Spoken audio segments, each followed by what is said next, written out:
بسم اللہ الرحمن الرحیم۔ السلام علیکم ورحمۃ اللہ۔ رسول اللہ صلی اللہ علیہ وسلم شام سے واپس آنے کے بعد حضرت ختیجہ مکمل طور پر شادی کے لیے رضامند تھیں، لیکن مسئلہ یہ تھا کہ کیسے حضور اکرم تک پیغام نکاح پہنچایا جائے، کیونکہ عربوں کے رواج کے مطابق پیغام نکاح مرد دیتے تھے، نہ کہ عورتیں۔ آخر کار جناب ختیجہ نے اپنی سہیلی نفیسہ بنت منیہ کو اپنے گھر بلایا اور اس سے درخواست کی کہ حضرت محمد صلی اللہ علیہ وسلم کی خدمت میں جا کر ان حضرت سے رشتہ ازدواج قائم کرنے کے ان کے ارادہ کو بیان کرنے کی ضمن میں جس طرح بھی ممکن ہو سکے ان حضرت کے نظریہ کو حاصل کرے۔ نفیسہ نے حضرت محمد صلی اللہ علیہ وسلم سے اس وقت ملاقات کی جب آپ کعبہ کا طواف بجا لانے کے بعد لوٹ رہے تھے۔ نفیسہ نے حال احوال پوچھنے کے بعد آپ سے سوال کیا، اے محمد، آپ شادی کیوں نہیں کرتے؟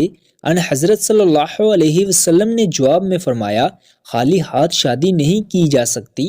نفیسہ نے کچھ دیر سوچنے کے بعد کہا، اگر میں کسی ایسی خاتون کا تعارف کرواؤں جو جاہ و جمال اور شرافت میں آپ کی ہم پہلا ہو اور کافی مال و دولت کی بھی مالک ہو، تو کیا آپ اس سے ازدواج کے لیے آمادہ ہیں؟ حضرت محمد صلی اللہ علیہ وسلم نے تھوڑا سا غور کرنے کے بعد فرمایا، وہ کون ہو سکتی ہے؟ نفیسہ نے جواب میں کہا، ختیجہ۔ حضرت محمد صلی اللہ علیہ وسلم نے سوال کیا، کیا وہ شادی کریں گی؟ میں نے تو سنا ہے کہ بہت سے لوگوں نے ان کی خواستگاری کی ہے اور انہوں نے ان سب کا انکار کیا ہے۔ اگر وہ راضی ہوں تو میں موافق اور راضی ہوں۔ نفیسہ فوراً جناب ختیجہ کے گھر پہنچی اور انہیں حضرت محمد صلی اللہ علیہ وسلم کی ان کے ساتھ شادی کرنے کی رضامندی کی خبر سنا دی۔ حضرت محمد صلی اللہ علیہ وسلم جناب ختیجہ کی آپ سے شادی کرنے کی رضامندی اور ان سے ازدواج کی اپنی دلچسپی اور رضامندی کے بارے میں اپنے چچا ابو طالب، عباس اور ابو لہب کو آگاہ کیا۔ ابو لہب نے کہا، میرے بھتیجے، ہمیں عربوں میں بدنام نہ کرنا، تم ختیجہ کے لائق نہیں۔ ان حضرت کے چچا عباس اپنی جگہ سے اٹھ کر کھڑے ہوئے اور ابو لہب سے تیز لہجے میں مخاطب ہو کر کہا، تم ایک پست آدمی ہو، ختیجہ میرے اس بھتیجے کے بارے میں کون سا اعتراض کر سکتی ہے؟ محمد صلی اللہ علیہ وسلم دلیر باجمال و کمال کے مالک ہیں، ختیجہ کیسے اپنے آپ کو ان سے برتر ثابت کر سکتی ہے؟ کیا مال یا کمال کی وجہ سے؟ کعبہ کے خدا کی قسم، ختیجہ جتنا بھی محمد صلی اللہ علیہ وسلم سے مہر چاہے، میں گھوڑے پر سوار ہو کر بیابانوں میں گھوم کر اور بادشاہوں کے محلوں میں جا کر اسے مہیا کروں گا۔ جناب ابو طالب اپنے بھائیوں سے صلاح و مشورہ کرنے کے بعد اس نتیجہ پر پہنچے کہ سب سے پہلے ضروری ہے کہ جناب ختیجہ کا نظریہ اور ان کی طرف سے ممکنہ شرائط معلوم کیے جائیں اور پھر اس کے بعد کوئی فیصلہ کیا جائے۔ اس کے بعد انہوں نے پیغمبر اکرم صلی اللہ علیہ وسلم کی پھوپھی صفیہ کو ختیجہ کے پاس بھیجا تاکہ بلا واسطہ ان سے گفتگو کر کے اس سلسلہ میں ان کے نظریہ کے بارے میں آگاہی حاصل کریں۔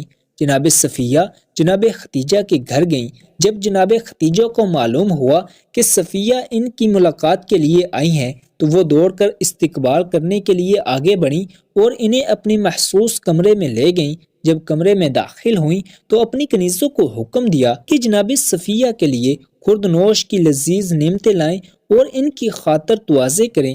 جناب صفیہ نے کہا، میں کھانا کھانے کے لیے نہیں آئی ہوں، بلکہ اس لیے آئی ہوں کہ جان لوں کہ جو کچھ میں نے سنا ہے وہ سچ ہے یا نہیں۔ جناب ختیجہ نے یہ پوچھے بغیر کہ آپ نے کیا سنا ہے اور دوسرے لوگ کیا کہتے ہیں، جواب میں کہا، جی ہاں، آپ نے صحیح سنا ہے۔ وہ عورت خوش قسمت ہے جو محمد صلی اللہ علیہ وسلم کی شریک حیات بنے، کیونکہ محمد صلی اللہ علیہ وسلم ان کے لیے فخر و مباحت کا سبب ہیں۔ میں محمد صلی اللہ علیہ وسلم کی عظمت و شخصیت سے واقف ہوں اور ان کے ساتھ زندگی گزارنے کو اپنے لیے سعادت اور ایک عظیم فخر سمجھتی ہوں۔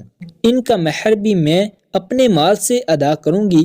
جناب صفیہ نے جناب ختیجہ کا دو ٹوک الفاظ میں جواب سن کر خوشی اور مسرت میں کہا، اے ختیجہ، خدا کی قسم آپ محمد صلی اللہ علیہ وسلم سے محبت کرنے میں حق بجانب ہیں۔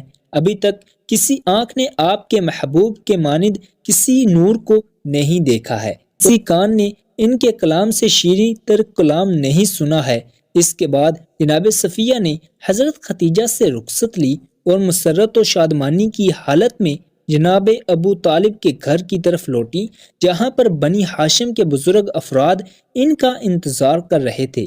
جناب ابو طالب کے گھر میں داخل ہونے کے بعد جناب صفیہ نے بنی ہاشم کے بزرگوں کے سامنے حضرت محمد صلی اللہ علیہ وسلم کے تئیں جناب خدیجہ کے ناقابل توصیف و محبت احترام کو بیان کیا۔ ابو لہب کے علاوہ بنی ہاشم کے تمام افراد یہ خبر سن کر خوش ہوئے، کیونکہ ابو لہب ہمیشہ حضرت محمد صلی اللہ علیہ وسلم سے حسد رکھتا تھا۔ اس کے بعد حضرت صلی اللہ علیہ وسلم کے چچا اور بنی ہاشم کے بزرگوں نے باضابطہ طور پر جناب خدیجہ کے پاس خواستگاری کے لیے جانے کا فیصلہ کیا۔ 28 سال ہجرت سے قبل، 62 سے 15 سال قبل 9 شوال کو جناب ابو طالب اپنے عید کے لباس کو زیب تن کر کے بنی ہاشم کے چند بزرگوں کی سرپرستی کرتے ہوئے حضرت خدیجہ کے چچا عمرو بن اسد کے گھر کی طرف روانہ ہوئے، کیونکہ طے یہ پایا تھا کہ نکاح خوانی کی رسم وہیں پر منعقد ہوگی۔ تواضع اور مہمان نوازی کے بعد سب سے پہلے جناب ابو طالب نے خدائے سبحان کی وحدانیت اور مکہ و محمد صلی اللہ علیہ وسلم کی عظمت کے بارے میں ایک خطبہ پڑھا۔ خطبہ پڑھنے کے بعد مہر کے بارے میں گفتگو ہوئی۔ حضرت خدیجہ رضی اللہ تعالی عنہا کے مہر کے بارے میں مختلف اقوال نقل کیے گئے ہیں۔ ابن عباس نے خدیجہ رضی اللہ تعالی عنہا کا مہر 12 اقیہ ذکر کیا ہے، جبکہ سیرہ ابن حجام میں ہے بکرا ذکر کیا گیا ہے۔ مہر دینے کا وقت آیا تو حضرت خدیجہ کھڑی ہوئیں اور اپنے چچا عمرو سے فرمانے لگیں، ممکن ہے دوسرے مسائل میں آپ اختیار رکھتے ہوں، لیکن یہاں پر خود مجھے اختیار ہے۔ اس کے بعد کہا، اے محمد صلی اللہ علیہ وسلم، میں نے اپنے آپ کو آپ کی بیوی قرار دیا اور مہر بھی میں نے اپنے ہی ذمہ لیا۔ جناب ابو طالب نے حاضرین سے مخاطب ہو کر کہا، گواہ رہنا، خدیجہ نے محمد صلی اللہ علیہ وسلم کو اپنے شوہر کے عنوان سے قبول کیا اور مہر بھی اپنے ہی ذمہ لے لیا۔ ابو جہل کھڑا ہوا اور غضبناک ہو کر حاضرین سے مخاطب ہو کر بولا، تعجب کی بات ہے کہ عورتیں مردوں کے مہر کو اپنا ذمہ لیتی ہیں۔ جناب ابو طالب غضبناک ہو گئے اور کھڑے ہو کر کہا، جی ہاں، اگر کوئی مرد میرے بھتیجے کے مانند ہو تو عورتیں سب سے گراں قیمت مہر کو بھی اپنے ذمہ لیتی ہیں، اور تم جیسے ہوں تو گراں قیمت مہر لیے بغیر ان سے ازدواج کے لیے آمادہ نہیں ہوتی۔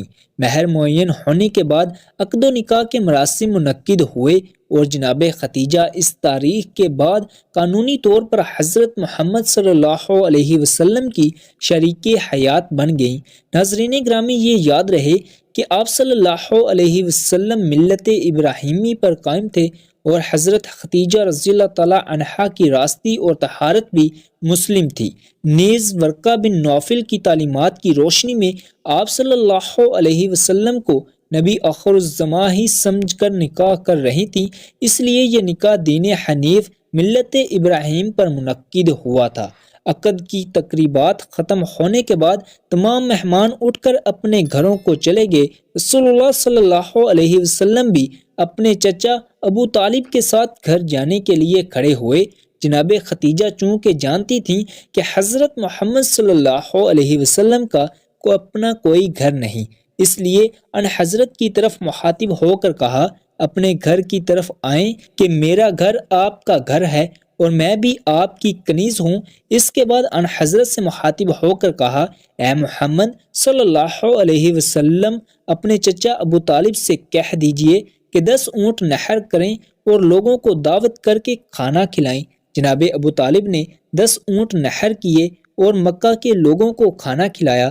اس طرح اس ولیمہ کے ذریعہ حضرت محمد صلی اللہ علیہ وسلم کے عقد و شادی کی تقریبات اختتام کو پہنچی۔ جی تو ناظرین، یہ تھی ہماری آج کی معلوماتی ویڈیو۔